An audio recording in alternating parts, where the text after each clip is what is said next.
ನಮಸ್ಕಾರ. ರಿವ್ಯೂ ಚಾನಲ್ಗೆ ಸ್ವಾಗತ. ನಾನು ಸೌಖ್ಯ ಗಾಂವ್ಕರ್. ಇದು ರಾಜ್ಯ ರಾಜಕಾರಣಕ್ಕೆ ಸಂಬಂಧಪಟ್ಟಂತ ಮೆಗಾ ಎಕ್ಸ್ಕ್ಲೂಸಿವ್ ನ್ಯೂಸ್. ಈಗ 40 ರೂಮ್ಗಳು ಬುಕ್ ಆಗಿಬಿಟ್ಟಿವೆ. ಸ್ಫೋಟಕ ಸುದ್ದಿಯೊಂದು ಬ್ಲಾಸ್ಟ್ ಆಗ್ತಿದೆ.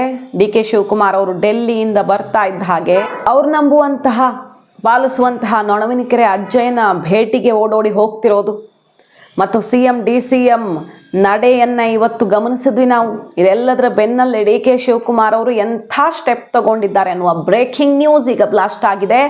ಖುದ್ದು ಶಾಸಕರ ಗಮನಕ್ಕೆ ಬಂದಿದೆ ಇದು ಅನ್ನೋದು ವೆರಿ ಇಂಟ್ರೆಸ್ಟಿಂಗ್. 40 ರೂಮ್ಗಳು ಬುಕ್ ಆಗಿರೋದು ಎಲ್ಲಿ? ಹಾಗಾದರೆ ಡೀಟೇಲ್ಸ್ ಇಡ್ತಾ ಹೋಗ್ತೀವಿ. ಮಿಸ್ ಮಾಡಿದ್ರೆ ನಮ್ಮ ಚಾನಲ್ನ ಸಬ್ಸ್ಕ್ರೈಬ್ ಮಾಡಿ, ನಿಮ್ಮ ಅಭಿಪ್ರಾಯ ಕಮೆಂಟ್ ಮಾಡಿ ತಿಳಿಸಿ. ಎಸ್ ವೀಕ್ಷಕರೇ, ಯಾವಾಗ DK ಶಿವಕುಮಾರ್ ಅವರು ಹೇಳಿದ್ರಲ್ಲ, ನಾನೇನು ಡೆಲ್ಲಿಗೆ ಗಾಳಿ ಕುಡ್ಕೊಂಡು ಹೋಗಕ್ಕೆ ಬಂದ, ರಾಜಕಾರಣ ಮಾಡೋಕೆ ಬಂದಿರೋದು, ಅಂದರೆ ಇಲ್ಲಿಂದ 2ರೊಳಗೊಂದು ತೀರ್ಮಾನ ಮಾಡಿಕೊಂಡೇ ಹೋಗ್ತೀನಿ ಅನ್ನೋ ತನಕ ನೇರ ಗುಡುಗಿದ್ರಲ್ಲ.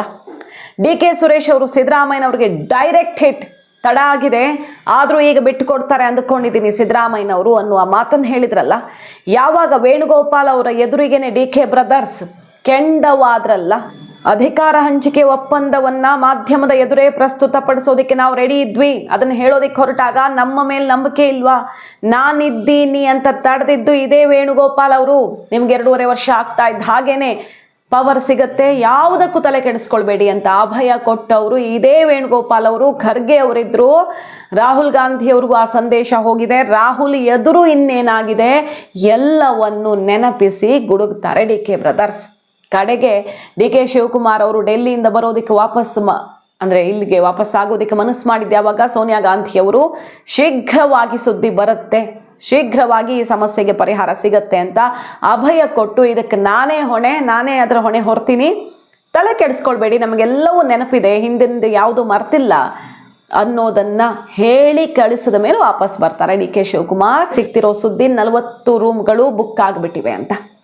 ಅಭಯ್ ಪಾಟೀಲ್ ಅವರು, ಶಾಸಕ ಅಭಯ್ ಪಾಟೀಲ್ ಅವರು ಏನೋ ಗೋವಾದ ಕೆಲವು ರಾಜಕಾರಣಿಗಳ ಜೊತೆ ಸಮಥಿಂಗ್ ಪಾರ್ಟಿ ವಿಚಾರ ಏನೋ ಮಾತಾಡಿದ್ದಾರೆ. ಬೆಳಗಾವಿ ಭಾಗದ ಅಭಯ್ ಪಾಟೀಲ್ ಅವ್ರಿಗೆ ಗೋವಾ ಲಿಂಕ್ ಡೈರೆಕ್ಟ್ಲಿ ಇರುತ್ತಲ್ಲ, ಅಲ್ಲಿ ಅವರು ಅಲ್ಲಿನ ರಾಜಕಾರಣಿಗಳ ಜೊತೆ ತಮ್ಮ ಪಾರ್ಟಿ ಮ್ಯಾಟರನ್ನು ಮಾತಾಡುವಾಗ 40 ರೂಮ್ಗಳ ಪಕ್ಕಾ ಇನ್ಫಾರ್ಮೇಷನ್ ಅವ್ರಿಗೆ ಸಿಕ್ಕಿದೆಯಂತೆ. ಇವತ್ತು ಇನ್ನೂ ಕೆಲವು ಜನ ಶಾಸಕರು ಹೋಗ್ತಾ ಇದ್ದಾರೆ. ಈಗ ನನಗೆ ಮಾಹಿತಿ ಇದ್ದಿದ್ದ ಪ್ರಕಾರ, ನಾನು ಮೊನ್ನೆ ನಮ್ಮ ಸಂಘಟನೆ ದೃಷ್ಟಿಯಿಂದ ಗೋವಾ ಅಲ್ಲಿಯ ನಮ್ಮ ಪಕ್ಷದ ಪ್ರಮುಖರ ಜೊತೆ ಮಾತಾಡಿದಾಗ ಗೋವಾದಲ್ಲಿ ಸುಮಾರು 40 ರೂಮ್ಗಳು ಬುಕ್ ಮಾಡಿದ್ದಾರೆ ಅವರು. ಇನ್ನು ಗೋವಾಕ್ಕೆ ಮತ್ತೆರಡು ಜನ ಹೋಗ್ತಾ ಇದ್ದಾರೆ ಗೊತ್ತಿಲ್ಲ. ಹೀಗಾಗಿ ಈ ರಿಸರ್ವ್ ರಾಜಕಾರಣ ಪ್ರಾರಂಭ ಆಗ್ತಿನ್ನು. ಹೀಗಾಗಿ ಇನ್ನು ವಿಧಾನಸೌಧ ಆಡಳಿತ ವಿಧಾನಸೌಧದಿಂದ ನಡೀದಲ್ಲ, ಒಂದು ಗೋವಾದಿಂದ ನಡೀಬೋದು, ಒಂದು ವಿದೇಶದಿಂದ ನಡೀಬೋದು. ಇನ್ನೇನಿದ್ರೂ ವಿದೇಶಕ್ಕನ್ನ ನಾವೆಲ್ಲ ಅವ್ರು ಎಲ್ಲಿ ಹೋಗಿದ್ದಾರೆ ಅಲ್ಲೇ ಮಾಹಿತಿ ಕೊಟ್ಟು ಅಲ್ಲಿಂದನೇ ಎಲ್ಲ ಮಾಹಿತಿ ತಗೊಂಡು ಅಲ್ಲಿಂದ ಆಡಳಿತ ನಡೆಯುವಂಥದ್ದು ಕಾಂಗ್ರೆಸ್ ಪರಿಸ್ಥಿತಿ ಬಂದಿದೆ. ಶಾಸಕರು ಟೂರ್ ಹೋಗ್ತಾರೆ ಇಲ್ಲ. ಈಗ ನೋಡಿ, ಮೊನ್ನೆ ಇದಕ್ಕೆಲ್ಲ ಫಾರಿನ್ ಟೂರ್ ಕಳಿಸಿದ್ದಾರೆ. ಸಿದ್ದರಾಮಯ್ಯನವ್ರ ಕಡೆ ಕಳಿಸಿರೋದು, 100% ಸಿದ್ದರಾಮಯ್ಯನವ್ರ ಕಡೆನೇ ಕಳಿಸಿರೋದು. ಅದಕ್ಕೆ DK ಶಿವಕುಮಾರ್ ಮಾಡ್ತಾರೆ. ನಾನೇನು ಡೆಲ್ಲಿ ಗಾಳಿ ಕುಡಿಯೋಕೆ ಬಂದಿಲ್ಲ ಅಂದಮೇಲೆ ಅರ್ಥ ಆಯ್ತಲ್ಲ. ಗನ್ ಹಿಡ್ಕೊಂಡೇ ಬಂದಿದ್ದಾರೆ, ರಾಜಕೀಯದ ಗನ್ ಹಿಡ್ಕೊಂಡು ಅವ್ರ ತಮ್ಮ ಇಬ್ಬರು ಬೀದಿಗಿಳಿದಿದ್ದಾರೆ. ನೋಡೋಣ ಯಾರು ರಾಜಕೀಯವಾಗಿ ಶೂಟ್ ಮಾಡ್ತಾರೋ ನೋಡೋಣ, ಕಾಯೋಣ. ಭೈರತಿ ಬಸವರಾಜ್ ಅವರ ಬಂಧನ ಆಗಿದೆ ಸರ್. ಸ್ಮಾರ್ಟ್ ಕಾರ್ಡ್ ಶಕ್ತಿ ತೀರ್ಮಾನ ಆಗಿದೆ, ಅದು ಸರಿನಾ ಹೇಗೆ? ಅದು ಆ ಥರದ್ದು ಒಳ್ಳೇದಲ್ಲ. ಇವರೇನು ಹೇಳಿದ್ರು, ಎಲ್ಲ ಮಹಿಳೆಯರಿಗೂ ಫ್ರೀ ಅಂದರು. ಎಲ್ಲ ಮಹಿಳೆಯರು, ಕಾಕಾ ಪಾಟೀಲ್ ನಿನಗೂ ಫ್ರೀ, ಮಾದೇವಪ್ಪ ನಿನಗೂ ಫ್ರೀ ಅಂದರು. ಈಗ ಆಧಾರ್ ಕಾರ್ಡ್ ಅಂದರು, ಈಗ ಸ್ಮಾರ್ಟ್ ಕಾರ್ಡು ಅಂತ. ಇನ್ನು ಸ್ಮಾರ್ಟ್ ಕಾರ್ಡ್ ಕೊಡೋದ್ರೊಳ್ಳೆ 6 ತಿಂಗಳು ವರ್ಷ ಕಳೆದು ಬಿಡ್ತಾರೆ. ಆಮೇಲೆ ಸಿಕ್ದವ್ರಿಗೆ ಸಿಕ್ತು, ಸಿಗದೇ ಇರೋರು ಸಿಗಲ್ಲ. ಅಂದರೆ ಸರ್ಕಾರ ಪಾಪರಾಗಿದೆ. ಆಸ್ಪತ್ರೆಗಳಲ್ಲಿ ಮೆಡಿಸಿನ್ ತೊಗೊಳಕ್ಕೂ ದುಡ್ಡಿಲ್ಲ. ಅದಕ್ಕೇನು ಮಾಡ್ತಾಯಿದ್ದಾರೆ, ಈಗ ಶಕ್ತಿ ಯೋಜನೆ ಬಸ್ಗಳು ಸಂಖ್ಯೆ ಕಡಿಮೆ ಮಾಡ್ತಾರೆ. ಹಾಳಾಗೋಗಿದೆ ಟ್ರಾನ್ಸ್ಪೋರ್ಟ್ ಅಂತೂ, ಹಾಳಾಗೋಗಿದೆ. ಶಾಲಾ ಮಕ್ಕಳನ್ನ ಕರ್ಕೊಂಡೋಗಿ ಲಾರಿಯಲ್ಲಿ ಕರ್ಕೊಂಡೋಗಿ ಪ್ರವಾಸ ಕರ್ಕೊಂಡೋಗಿ ಯಾರನ್ನ ನೋಡಿದ್ರೆ ಈ ಸರ್ಕಾರ ದಿವಾಳಿ ಆಗಿರೋದಕ್ಕೆ, ಇಷ್ಟು ಮಾನ ಮರ್ಯಾದೆ ಇಲ್ದಿರೋ ಇರೋ ಸರ್ಕಾರಕ್ಕೆ ಇದಕ್ಕಿಂತ ದೊಡ್ಡ ಉದಾಹರಣೆ ಬೇಕಾ? ಮಕ್ಕಳನ್ನ ಏನಾದರೂ ಅನಾಹುತ ಆಗಿದ್ದರೆ ಯಾರು ಜವಾಬ್ದಾರಿ? ನಿಮ್ಮ ಯೋಗ್ಯತೆಗೆ ಒಂದು ಬಸ್ ಕೊಡೋಕ್ಕೆ ಯೋಗ್ಯತೆ ಇಲ್ಲ ಅಂತ ಸರ್ಕಾರ ಏನು ಕ್ರಿ? ನೀವು ಬದುಕಿದ್ರು ಒಂದೇ, ಸತ್ತರು ಒಂದೇ. ಈ ಸರ್ಕಾರ ನಾಲಾಯಕ್ ಸರ್ಕಾರ ಇದು.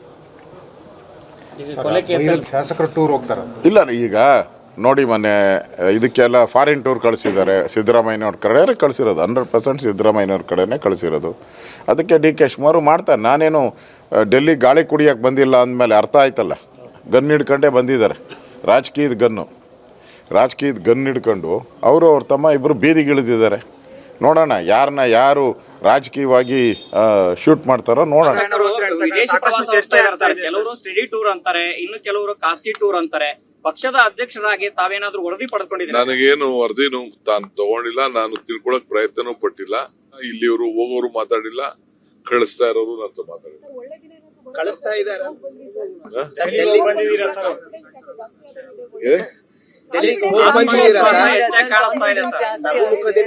ನೋಡಪ್ಪ, ನಾನು ಯಾವತ್ತು I live on hope, I live on confidence. ಶ್ರಮಕ್ಕೆ ಫಲ ಯಾವತ್ತು ಎಲ್ಲರಿಗೂ ಇದ್ದೇ ಇರ್ತದೆ. So any time D K Shivakumar ಕ್ಯಾಂಪ್ನ ಶಾಸಕರು ಗೋವಾಗೆ ಶಿಫ್ಟ್ ಆಗಬಹುದು ಅನ್ನುವ ಸುದ್ದಿ ಇತ್ತು. ನಾರ್ತ್ ಗೋವಾದಲ್ಲಿ ರೆಸಾರ್ಟ್ ಬುಕ್ ಆಗಿದೆ ಅಂತ. ಈಗ ಬಿಜೆಪಿಯವರು ಅದನ್ನ ಪಕ್ಕಾ ಮಾಹಿತಿ ಅಂತ ಬಿಡ್ತಾ ಇದ್ದಾರೆ. ಡಿ ಕೆ ಶಿವಕುಮಾರ್ ಅವರು ಈಗ ಗನ್ ಹಿಡ್ಕೊಂಡು ನಿಂತಿದ್ದಾರೆ, ಪೊಲಿಟಿಕಲ್ ಗನ್ ಹಿಡ್ಕೊಂಡು ನಿಂತಿದ್ದಾರೆ. ಎಷ್ಟರ ಮಟ್ಟಿಗೆ ಅಂದರೆ ಯಾವಾಗ ಫೈರ್ ಮಾಡ್ತಾರೋ ಗೊತ್ತಿಲ್ಲ ಅನ್ನೋ ಮಟ್ಟಿಗೆ ಸಿಡಿದೆದ್ದಿದ್ದಾರೆ. ಇದು ಅವರೇ ಹೇಳಿದ್ದು, ಡಿ ಕೆ ಬ್ರದರ್ಸೆ. ತಾಳ್ಮೆ ಕೂಡ ಅಂತ್ಯ ಇದೆ. ಅಧಿಕಾರನೂ ಶಾಶ್ವತ ಅಲ್ಲ, ಅದೇ ರೀತಿ ತಾಳ್ಮೆಯೂ ಶಾಶ್ವತವಲ್ಲ ಅನ್ನುವಂಥ ಬಿಗ್ ಬಾಂಬ್ ಸಿಡಿಸಿದ ಮೇಲೇನೆ ಇಷ್ಟೆಲ್ಲ ಕಾರ್ಯಾಚರಣೆ. ಓಪನ್ ಸ್ಟೇಟ್ಮೆಂಟನ್ನು ಡಿ ಕೆ ಶಿವಕುಮಾರ್ ಅವ್ರು ಕೊಡ್ತಿರೋದು. ನಾನು ಸುಮ್ಮನೆ ಬಂದಿಲ್ಲ, ಹೌದ್ರಿ, ರಾಜಕಾರಣ ಮಾಡೋಕೆ ಬಂದಿರೋದು ಅಂತ. 3 ತಿಂಗಳಿಂದ ಟೈಮ್ ಕೊಡೋದು ರಾಹುಲ್ ಗಾಂಧಿ ಅವರು. ಅಂದರೆ ಭೇಟಿಯಾಗಿತ್ತು, ತುಂಬ ಕಡಿಮೆ ಸಮಯ ಮೀಟಿಂಗ್ಗಳಾಗಿದ್ವು. ಮೈಸೂರಲ್ಲಿ ಒಂದ್ಸಲ, ಡೆಲ್ಲಿಲಿ ಒಂದ್ಸಲ. ಸುದೀರ್ಘ ಮಾತುಕತೆ. ಪ್ರಿಯಾಂಕಾ ರಾಹುಲ್ ಇಬ್ಬರೂ ಕೂರ್ತಾರೆ. 3 ತಿಂಗಳಾದ ಮೇಲೆ ಪ್ರಪ್ರಥಮ ಬಾರಿಗೆ ಇಷ್ಟು ಸುದೀರ್ಘ ಚರ್ಚೆಗೆ ಇಬ್ಬರಿಗೂ ಕೂಡ ಅವಕಾಶ ಸಿಗತ್ತೆ. ಡಿ ಕೆ ಶಿವಕುಮಾರ್ ಅವ್ರಿಗೆ ಕಡೆಗೂ ಹೋದ ದಾರಿಗೆ ಸುಂಕ ಇಲ್ಲ ಅನ್ನೋ ಥರ ಈ ಸಲ ಬರದೆ ಭೇಟಿ ಯಶಸ್ವಿ ಮಾಡ್ಕೊಂಡು ಬಂದಿದ್ದಾರೆ. ಸೋನಿಯಾರಿಂದ ಹಿಡಿದು ಪ್ರಿಯಾಂಕಾ, ರಾಹುಲ್ ಗಾಂಧಿ, ಮಲ್ಲಿಕಾರ್ಜುನ್ ಖರ್ಗೆ, ವೇಣುಗೋಪಾಲ್ ಎಲ್ಲರ ಜೊತೆಗೂ ಮೀಟಿಂಗ್ ಮಾಡ್ಕೊಂಡು ಬಂದಿದ್ದಾರೆ. ಈ ಸಲ ಅವರ ಮಾತಿನ ಶೈಲಿಯನ್ನೇ ನಾವು ನೋಡಿದ್ದೀವಿ. ಏನೇನು ಹೇಳಬೇಕು ಎಲ್ಲ ಹೇಳಿದ್ದಾಗಿದೆ. ಅಂದರೆ ಇದು ಕ್ಲೈಮ್ಯಾಕ್ಸ್ ಅನ್ನೋದನ್ನು ಹೇಳಿದ್ದಾರೆ ಅವರು. ಸೊ ಡಿ ಕೆ ಶಿವಕುಮಾರ್ ಅವರ ಆಪ್ತ ವಲಯದಿಂದ ಬಂದ ಸುದ್ದಿಯನ್ನು ನಿನ್ನೆ ನಿಮ್ಮ ಮುಂದೆ ಇಟ್ಟಿದ್ವಿ. ಡಿ ಕೆ ಶಿವಕುಮಾರ್ ಅವರ ಆಪ್ತ ವಲಯ ಏನು ಹೇಳ್ತಿದೆ? ಈ ವಾರ ಶಿವರಾತ್ರಿ ಕಳೀತಾ ಇದ್ದ ಹಾಗೆ ಆಕ್ಟಿವಿಟೀಸ್ ಶುರು ಆಗತ್ತೆ ಪಕ್ಷದಲ್ಲಿ ಅಂತ. ಅಂದರೆ ಫೆಬ್ರವರಿ 17ಕ್ಕೆ ವೇಣುಗೋಪಾಲ್ ಅವ್ರಿಗೆ ಟಾಸ್ಕ್ ಕೊಟ್ಟಿದ್ದಾರೆ. 17 ಆದಮೇಲೆ, 17ರಿಂದ 17 ಆದಮೇಲೆ ಅವ್ರೇನೋ ಸಮಥಿಂಗ್ ಈಗ ಬ್ಯುಸಿ ಇದ್ದಾರೆ, ಕೇರಳ ವರ್ಕು ಅದು ಇದು ಅಂತ. 17 ಆಗ್ತಿದ್ದಂಗೆ, ಅಂದರೆ ಇನ್ನು 3 ದಿನದಲ್ಲಿ ಸಚಿವರುಗಳನ್ನು, ಸಿದ್ದರಾಮಯ್ಯ ಆಪ್ತ ಮಿನಿಸ್ಟರ್ಗಳನ್ನು ಕರೆದು ಮಾತಾಡಿಸೋದು. ಎಲ್ಲರೂ ಅಲ್ಲ, ಕೆಲವರು ಮೇನ್ ಇರೋರನ್ನ. ಸೊ ಮನವೊಲಿಸುವ ಪ್ರಕ್ರಿಯೆಗೆ ಚಾಲನೆ ಕೊಡೋ ತನಕ ಹೋಗ್ತಾ ಇದೆ ಅನ್ನೋದು ಸುದ್ದಿ. ಅಷ್ಟು ಟೆನ್ಷನನ್ನು ಡಿ ಕೆ ಶಿವಕುಮಾರ್ ಅವರು ಕ್ರಿಯೇಟ್ ಮಾಡೇ ಬಂದಿದೆ, ಪ್ರೆಷರ್ ಕ್ರಿಯೇಟ್ ಮಾಡೇ ಬಂದಿರೋದು. ಆದರೆ ಈ ಪ್ರಾಸೆಸ್ ಏನಾದರೂ ಡಿಲೇ ಮಾಡಿದ್ರೆ, ಸೋನಿಯಾ ಗಾಂಧಿ ಅವರ ಕೊಟ್ಟ ಮಾತು, ಪ್ರಿಯಾಂಕಾ ರಾಹುಲ್ ಎದುರು ಆದಂಥ ಮಾತು ಮತ್ತೆ ಮರೆತು ಹೋಗಬಹುದಲ್ವಾ ಅನ್ನೋದು ಡಿ ಕೆ ಶಿವಕುಮಾರ್ ಅವ್ರಿಗೆ ಈ ಹಿಂದಿನ ಎಕ್ಸ್ಪೀರಿಯನ್ಸಿಂದ, ನವೆಂಬರ್, ಡಿಸೆಂಬರ್, ಜನವರಿಯಲ್ಲಾದಂಥ ಅನುಭವದಿಂದ ಈಗ ಗೊತ್ತು, ಅವ್ರಿಗೆ ಚೆನ್ನಾಗಿ ಗೊತ್ತು ನಾನು ಏನು ಮಾಡಬೇಕು ಅಂತ. ಸೊ ಹೇಳಿ ಬಂದಿದ್ದಾರೆ. ಇನ್ನೊಂದು ವೀಕ್ ಏನೂ ಆ್ಯಕ್ಟಿವಿಟೀಸ್ ಡೆಲ್ಲಿಲಿ ಶುರುವಾಗಿಲ್ಲ ಅಂದರೆ ಇಲ್ಲಿ ಶುರುವಾಗುತ್ತೆ ಆಕ್ಟಿವಿಟೀಸ್. 40 ರೂಮ್ಗಳನ್ನು ಬುಕ್ ಮಾಡಿ ಭದ್ರಾ ಮಾಡಿದ್ದಾರೆ, ಪಕ್ಕಾ ಮಾಹಿತಿ ಅಂತ ಬಿಜೆಪಿಯ ಶಾಸಕರು, ಗಡಿ ಭಾಗದ ಶಾಸಕರು ಹೇಳ್ತಿದ್ದಾರೆ. ಸೊ ಸಿದ್ದರಾಮಯ್ಯನವರು ಕೆಲವು ಶಾಸಕರನ್ನ ವಿದೇಶಕ್ಕೆ ಕಳಿಸ್ಕೊಡ್ತಿದ್ದಾರೆ. ವಿದೇಶಕ್ಕೆ ಹೋಗ್ತಿರೋದು ಅವ್ರವ್ರ ಖರ್ಚಲ್ಲಿ, ಅವ್ರವ್ರ ಇಷ್ಟ ಅಂತ ಏನೇ ಹೇಳ್ತಿರ್ಬೋದು, ಬಟ್ ಸಿದ್ದರಾಮಯ್ಯನವರೇ ಕಳಿಸ್ಕೊಡ್ತಿರೋದು. ಬಿಜೆಪಿ ಹೇಳ್ತಿದೆ ನೋಡಿ ಹೆಂಗಾಗಿದೆ ಪರಿಸ್ಥಿತಿ ಅಂತ. ಅಂದರೆ ನೀವೇನು ಶಕ್ತಿ ಪ್ರದರ್ಶನ ಮಾಡೋದು, ನಾವು ಮಾಡ್ತೀವಿ, ಸತೀಶ್ ಜಾರಕಿಹೊಳಿ ಅವರು ಬೇಕಿದ್ರೆ ಮಾಡ್ತಾರೆ ನಾಳೆ, ಆ ಥರ ಆ ಕಡೆಯಿಂದನೂ ಶುರುವಾಗಿದೆ. ಇವತ್ತು ನೋಡಿ ಅಶೋಕ್ ಪಟ್ಟಣ್ ಅವ್ರು ಏನಂದ್ರು, ಯಾವ ಕಾರಣಕ್ಕೂ CM ಕುರ್ಚಿ ತ್ಯಾಗ ಮಾಡಲ್ಲ ಸಿದ್ದರಾಮಯ್ಯನವರು, ಅವ್ರು ಬಿಟ್ಟರೆ ಸರ್ಕಾರ ನಡೆಸೋಕೆ ಆಗಲ್ಲ.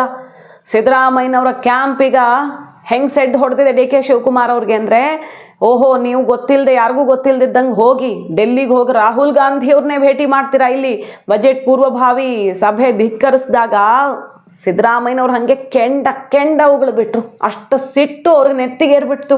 ತುಂಬ ಇಂಪಾರ್ಟೆಂಟ್ ಮೀಟಿಂಗು, ಅವರದ್ದೇ ಇಲಾಖೆ ಮೀಟಿಂಗ್ನ ಸ್ಕಿಪ್ ಮಾಡಿ ಹೋಗ್ತಾರೆ. ಅಂದರೆ ಡಿ ಕೆ ಶಿವಕುಮಾರ್ ಅವರು ಇದನ್ನು ಅಂತಿಮ ಹಂತ ಅಂತ ತಗೊಂಡ್ಬಿಟ್ಟಿದ್ದಾರೆ ಅನ್ನೋದು ಸಿದ್ದರಾಮಯ್ಯನವ್ರು ಗೊತ್ತಾಗಿದೆ. ಮತ್ತು ಇದು ಎಷ್ಟು ಪ್ರೆಷರ್ ಕ್ರಿಯೇಟ್ ಮಾಡಿದ್ದಾರೆ ಅನ್ನೋದು ಗೊತ್ತಾಗಿದೆ. ಸೊ ಸಿದ್ದು ಬಣ ಕೂಡ ಸಿಡ್ತಿದೆ. ಬಿಡಲ್ಲ ರೀ, ತ್ಯಾಗ ಮಾಡಲ್ಲ. ಸಿದ್ದರಾಮಯ್ಯನವ್ರಿಲ್ಲ ಅಂದರೆ ಸರ್ಕಾರ ನಡೆಸೋಕೆ ಆಗಲ್ಲ, ಕಷ್ಟ ಇದೆ ಅಂತಿದ್ದಾರೆ ಅಶೋಕ್ ಪಟ್ಟಣ್ ಅವರು. ಜಮೀರ್ ಅಹಮದ್ ಖಾನ್ ಅವರು 28ಕ್ಕೂ ಸಿದ್ದರಾಮಯ್ಯನವ್ರದ್ದೇ ನಾಯಕತ್ವ ಅಂತಿದ್ದಾರೆ. ಸೊ ಸಿದ್ದರಾಮಯ್ಯ ಬಣದವರು ಕೂಡ ಈಗ ತಾವೇನು ಸುಮ್ಮನೆ ಕೈ ಕಟ್ಟಿ ಕೂರಲ್ಲ ಅನ್ನೋ ಥರ ವರಸೆ ಶುರು ಮಾಡಿರೋದ್ರಿಂದಾನೇ ಡಿ ಕೆ ಶಿವಕುಮಾರ್ ಅವರು ಅಧಿಕಾರ ತಾನು ಅಂದುಕೊಂಡಂಗೆ ಪಡ್ಕೊಳ್ಬೇಕಂದ್ರೆ ನೆಕ್ಸ್ಟ್ ಸ್ಟೆಪ್ಪನ್ನು ಇಡಲೇಬೇಕೀಗ.